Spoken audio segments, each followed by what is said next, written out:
नमस्कार दोस्तों, आज आप सभी का स्वागत है आपके अपने YouTube channel study with all classes पर। तो आज की वीडियो में मैं आप लोगों को बताने वाला हूँ माध्यमिक शिक्षा बोर्ड राजस्थान अजमेर, विषय हिंदी, अनिवार्य कक्षा 12 दोस्तों।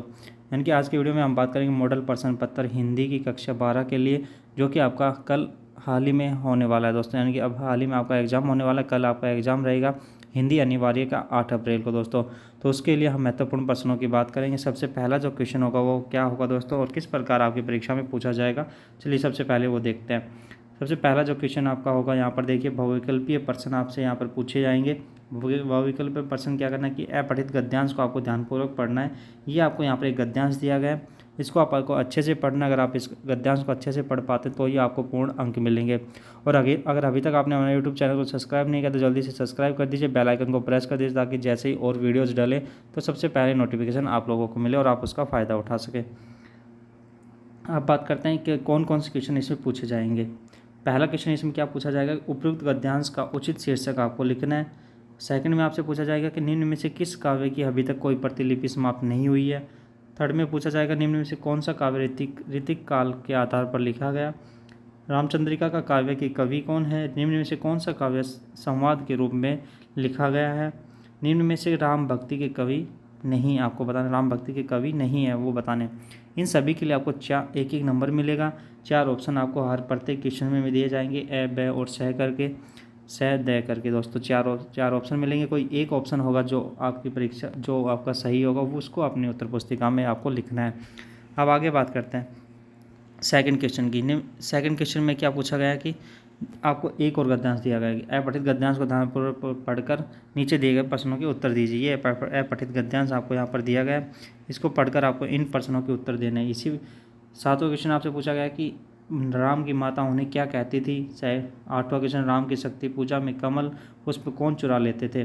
9वां क्वेश्चन 10वां क्वेश्चन 2 नील कमल हैं शेष अभी, राम किन नील कमलों की बात कर रहे थे, आपको ये वहाँ पर बताना है। इसके लिए भी आपको एक एक अंक मिलेगा दोस्तों। अब आगे बात करते हैं, सबसे पहले रिक्त स्थानों की पूर्ति कीजिए। अगला क्वेश्चन आपसे क्या पूछा जाएगा, एक एक नंबर में रिक्त स्थानों की पूर्ति करनी है। ये रिक्त स्थान यहाँ पर आपको दिए गए हैं, इसमें आपको ऑप्शन नहीं मिलेगा, लेकिन आपका जो आंसर रहेगा वो 1 नंबर के लिए ही रहेगा। जिस भाषा को बालक अपनी माँ तथा परिवार द्वारा सीखता है उसे क्या कहते हैं। हिंदी खालिस्तान लिपि में लिखी जाती है। थर्ड क्वेश्चन मेरा घर गंगा पर है, वाक्य में शब्द शक्ति क्या है वो आपको यहाँ पर बतानी है। छठा क्वेश्चन भगवानों भक्तों के भयंकर भूरी विसराय उक्त काव्य पंक्ति में बह वर्ण जो है वो किसके कारण आपको यहाँ पर लिया गया है, कौन सा अलंकार उसमें है, ये सभी आपको यहाँ पर बताना है। अब बात करते हैं प्रश्न नंबर 2 की। प्रश्न नंबर 2 में आपसे यहाँ पर देखिए, निम्नलिखित अति अलग प्रश्नों के उत्तर एक पंक्ति में आपको देने हैं, एक एक पंक्ति में आपको देने हैं। पहला क्वेश्चन आपसे पूछेगा निम्न परिभाषित शब्दों के अर्थ आपको लिखना है। ए फॉर एप्लीकेंट, एक्यूज, इन दोनों का आपको शब्दों का अर्थ आपको लिखना है। संक्षेप में शब्द के लिए परिभाषित शब्द आपको लिखने हैं। मेंढक मंडली का दूसरा नाम क्या था। फीचर लेखन क्या होता है। फिफ्थ, किसनदा की कौन सी छवि यशोधर बाबू के मन में बसी हुई थी। इसी प्रकार आपका 9वां रहेगा, लेखक कब लगा कि उन्हें नए पंख निकल आए। जूझ कहानी के आधार पर आपको बताना है। ये सभी एक एक नंबर के क्वेश्चन है। 11वां क्वेश्चन आपको हजारी प्रसाद द्विवेदी का जन्म कब और कहाँ हुआ था, ये आपको यहाँ पर बताना है। आगे बात करते हैं खंड ब की, जो कि आपके बड़े बड़े क्वेश्चन होंगे, 2-2 नंबर वाले सारे ये क्वेश्चन होंगे। इनका आपको क्या करना है दोस्तों, आप सबसे पहले ऊपर पढ़िएगा कि क्या लिखा गया है कि निम्नलिखित लघुलात्मक प्रश्नों के उत्तर आपको अधिकतम 40 शब्दों में देने। याद देखिए दोस्तों, 40 शब्दों में आपका उत्तर होना चाहिए। अगर आप इससे कम लिखते हैं तो आपको 2 अंक नहीं मिलेंगे। अगर आप 40 शब्दों में इसका उत्तर दे पाते हैं तो दोस्तों आपको पूरे 2 अंक दिए जाएंगे, जो कि आपके लिए अच्छे मार्क्स लेकर आएंगे दोस्तों। चौथा क्वेश्चन आपसे यहाँ पर क्या पूछा गया है कि प्रिंट माध्यम की किन्हीं 2 कमियों को आपको समझाना है। छठा क्वेश्चन आपको खेलों की और बढ़ता रुझान विषय पर एक संक्षिप्त आलेख को तैयार कीजिए। 8वां क्वेश्चन कविता एक खेल है, बच्चों के बहाने पंक्ति का आशय स्पष्ट आपको करना है। 9वां क्वेश्चन भगत जी पर बाजार का जादू नहीं चलता क्यों। 10वां क्वेश्चन भगतिन का दुर्भाग्य भी उसे कम अठी नहीं था, कैसे स्पष्ट करें, कैसे ये आपको स्पष्ट करना है। 12वां क्वेश्चन यदि आप दत्ता जी की राय के स्थान पर होते तो लेखक की मदद कैसे करते, ये आपको यहाँ पर बताना है, जिसके लिए भी आपको 2 अंक दिए जाएंगे। प्रत्येक क्वेश्चन आपका 2 अंक का रहेगा। और दोस्तों अगर आप हमारे यूट्यूब चैनल पर नए हो तो चैनल को सब्सक्राइब कर लीजिए। अगर आपको इस PDF चाहिए इस पेपर का दोस्तों, तो मैं वीडियो के डिस्क्रिप्शन में एक चैनल का लिंक दे दूंगा, वहाँ पर आप ज्वाइन कर लीजिए, व्हाट्सएप ग्रुप ज्वाइन कर लीजिए। वहाँ पर कोई भी क्यूरी हो, आपका कोई भी क्वेश्चन हो, वहाँ पर आप पूछ सकते हैं, वहाँ पर आपको PDF पेपर भी मिल जाएगा। लेकिन चैनल को सब्सक्राइब करना बिल्कुल ना भूलें और वीडियो को शेयर करना भी दोस्तों बिल्कुल ना भूलें। सब अब बात करते हैं दोस्तों खंड स की। खंड सह की बात कर लेते हैं। प्रश्न नंबर 13 आपका, बोलना दंड सही फिर भी पुरस्कार मानकर ही ग्रहण करना चाहिए, शायद स्वीकार है, कविता के आधार पर उसका कथन की समीक्षा आपको करनी है, जिसके लिए आपको 3 अंक दिए जाएंगे।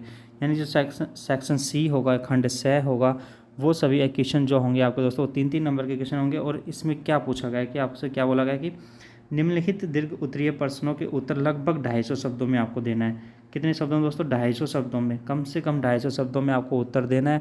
अगर आप 250 से कम में दे पाते हैं तो आपके पूर्ण अंक नहीं मिलेंगे। 250 में आप दे पाते हैं, 250 में, 300 में, तो आपको पूरे 3 नंबर यहाँ पर दिए जाएंगे। जितने क्वेश्चन जितने नंबर का क्वेश्चन रहेगा उतने नंबर आपको मिल जाएंगे।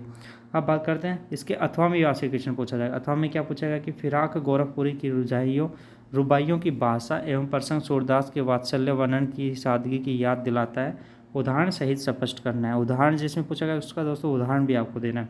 14 क्वेश्चन, लाहौर अभी तक उनका वतन है और दिल्ली मेरा, तो बाकी सब रफ्ता रफ्ता ठीक हो जाएगा, इस कथन के द्वारा लेखक क्या स्पष्ट करना चाहता है?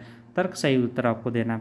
इसके अथवा में आपसे क्या पूछा गया है कि सीरस की तुलना गांधी जी से करते हुए स्पष्ट कीजिए कि सीरस को अवधूत क्यों माना गया, आपको यहाँ पर बताना है। अब बात करते हैं प्रश्न नंबर 15।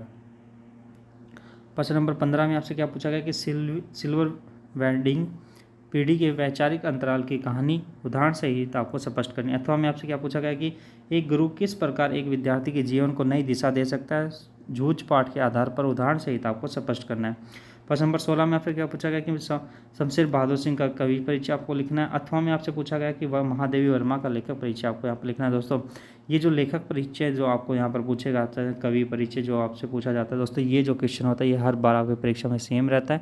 यानी कि आप सभी कवियों के और सभी जो लेखक उनके जीवन परिचय याद कर लीजिए। ये 3 नंबर आपके कहीं नहीं जाने वाले, कभी कभी वो 6 नंबर में भी आपसे पूछ लेता है, तो इस पर ज़्यादा फोकस करें। अब बात करते हैं प्रश्न नंबर 17 की। प्रश्न नंबर 17 कहाँ से लिया जाएगा? पद्यांश की सह प्रसंग व्याख्या करनी है।